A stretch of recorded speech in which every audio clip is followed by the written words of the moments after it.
omsetnya, uang yang masuk dalam dompet banyak, tapi pembeliannya ngawur sehingga pelunasan hutang dagangnya juga banyak, lebih besar daripada omset. Akibatnya apa? Uang omset ini itu tidak masuk ke dompet, tapi langsung untuk melunasi hutang dagang. Hai Sobat Sukses, ingin jadi pebisnis apotek sukses? Yuk pelajari ilmunya lebih detail, rinci dan mendalam di video eksklusif Belajar Bisnis Apotek. Caranya, klik tombol gabung di bawah video ini ya. Kami tunggu partisipasimu untuk bisa jadi pengusaha apotek yang kuat dan besar bersama apoteker Andi Eko Wibowo dengan ilmu berbisnis apoteknya selama bertahun-tahun.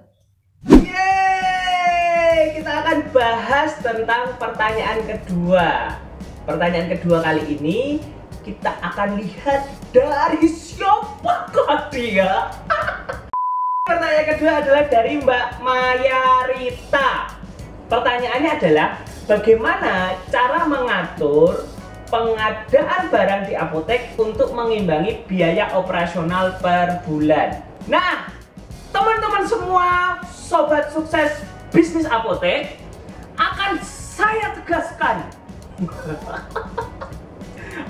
tegaskan bahwa pertanyaan ini sesungguhnya menjawab semua permasalahan pebisnis apotek yang dia sudah melalui masalah omset, masalah marketing. Karena apa?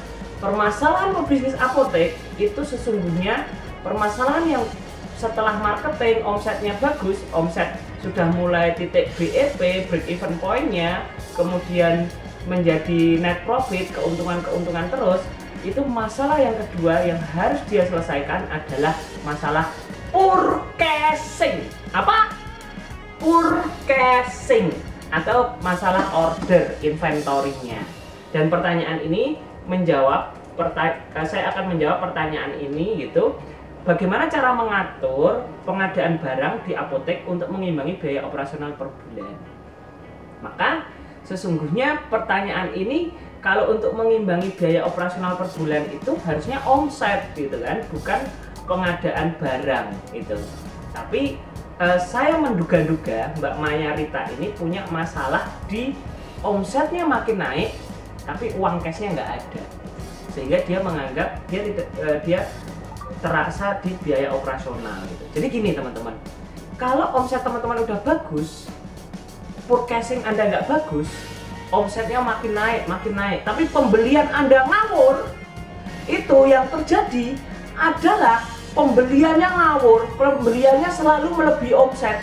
Omsetnya, uang yang masuk dalam dompet banyak, tapi pembeliannya ngawur sehingga pelunasan hutang dagangnya juga banyak, lebih besar daripada omset. Akibatnya apa? Uang omset ini itu tidak masuk ke dompet, tapi langsung untuk melunasi hutang dagang, sehingga cash flow Anda terganggu. Nah, ini berdampak dengan uang untuk bayar biaya operasional, biaya gaji, itu berdampak di situ gitu. Nah, ini yang harus teman-teman pahami. Maka kalau Anda udah tidak masalah dengan omset, yang pertama kali selanjutnya dilakukan adalah bagian purchasing. Buat sistem inventory, sistem order. Kebetulan kita ada pendampingan pembuatan sistem order tuh. Kalau teman-teman mau berminat bisa hubungi nomor CS di bawah itu ya.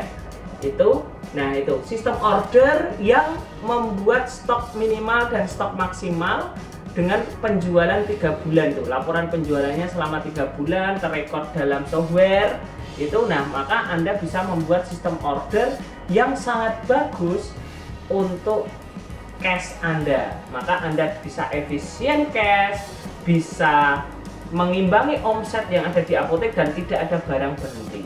Kalau pertanyaannya adalah berapa pembelian maksimal terhadap omset, maka jawabannya adalah 75% sampai 80%. Itu.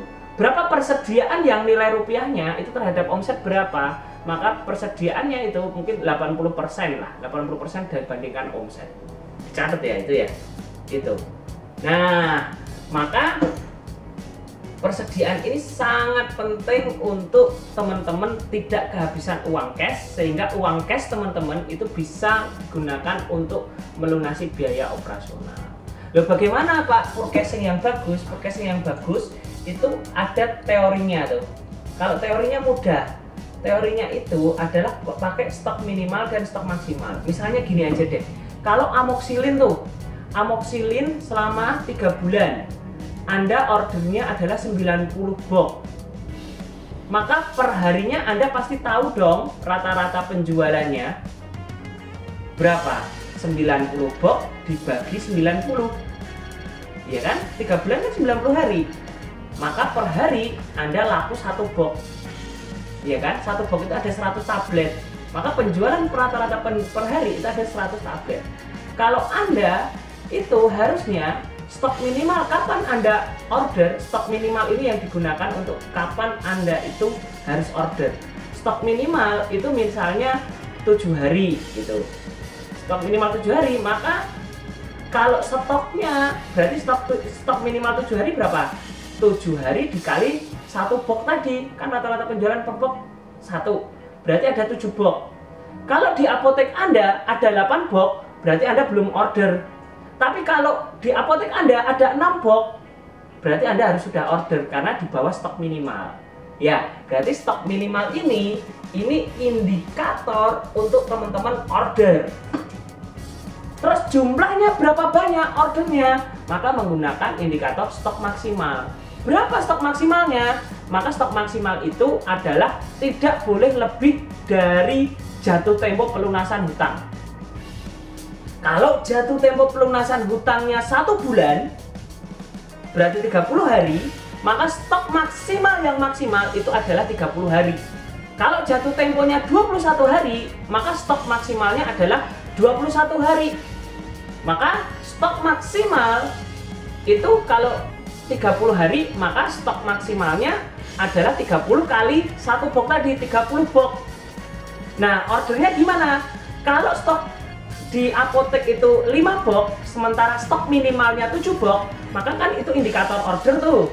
Nah, ordernya adalah stok maksimal dikurangi stok yang ada. Stok maksimalnya 30 box dikurangi yang ada di apotek 5 box, maka Anda harus order 30 kurangi 5 box. Berarti berapa? 25 box.